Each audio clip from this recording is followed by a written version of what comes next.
अस्सलाम वालेकुम दोस्तों, आज हम बात करेंगे कि जो 2029 का लोकसभा की सीट्स बढ़ाई जा रही हैं उसका क्या प्रोविजन रहेगा और कैसे बढ़ाई जाएंगी। और 2029 के जो लोकसभा के इलेक्शन होंगे वो डीलिमिटेशन के बाद ही होंगे।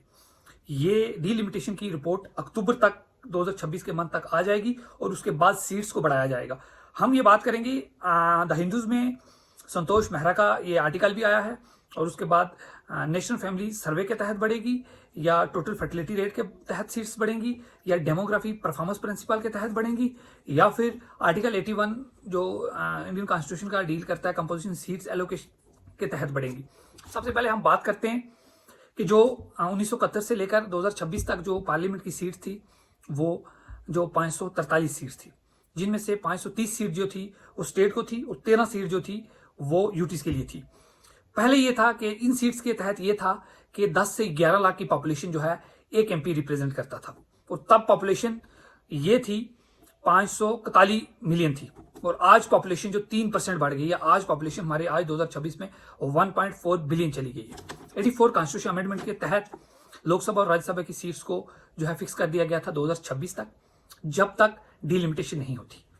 तो उसके बाद हम अगर बात करते हैं नेशनल फैमिली सर्वे की क्या रिपोर्ट रही और नेशनल फर्टिलिटी रेट क्या रही। नेशनल फर्टिलिटी रेट ये होती है कि एक औरत अपनी पूरी जिंदगी में कितने चाइल्ड को बर्थ देती है।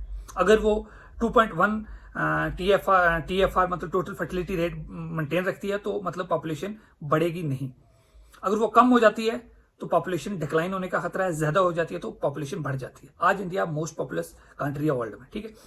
9 स्टेट ऐसी हैं जिसमें हिमाचल, पंजाब, तेलंगाना, अपना गोवा, आंध्रा, कर्नाटका, केरला, जिन्होंने TFR टोटल फर्टिलिटी रेट को जो है मेंटेन रखा है। और कुछ मोस्ट पॉपुलर स्टेट हैं जिन्होंने मेंटेन नहीं रख पाए, जैसे यूपी होगी, बिहार होगी, झारखंड, मेघालय, मणिपुर। अब जिन्होंने मेंटेन किया है और जिन्होंने मेंटेन नहीं किया, इसमें 45% का पॉपुलेशन का डिफरेंस आ रहा है। अब ये गवर्नमेंट के पॉपुलेशन बेस पे रिप्रेजेंटेशन देंगे। पॉपुलेशन बेस पे देगी तो पहले भी तो पॉपुलेशन बेस पे थी। अब गवर्नमेंट इस टाइम पे 2026 अब जो बजट सेशन में जो फाइनेंस कमीशन ने रिपोर्ट सबमिट की है उसमें साफ साफ नेशनल हेल्थ सर्वे का उन्होंने हवाला देकर कहा है कि 2005 से पहले जिन भी स्टेट ने 2021 तक जो है टोटल फर्टिलिटी रेट 2.1 मेंटेन किया है उनको 10% सीट बढ़ाई जाए। अगर आप लोकसभा की सीट 700 या 800 ले जाना चाहते हैं उनको 10% दो।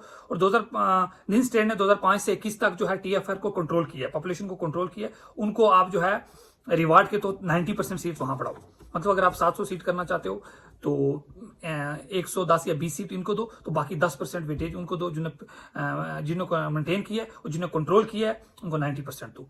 अब हमें ये देखना है कि 2029 की जो लोकसभा के इलेक्शन डीलिमिटेशन की होने के बाद होगी, अब वो डीलिमिटेशन डेमोग्राफिक परफॉर्मेंस प्रिंसिपल होगी।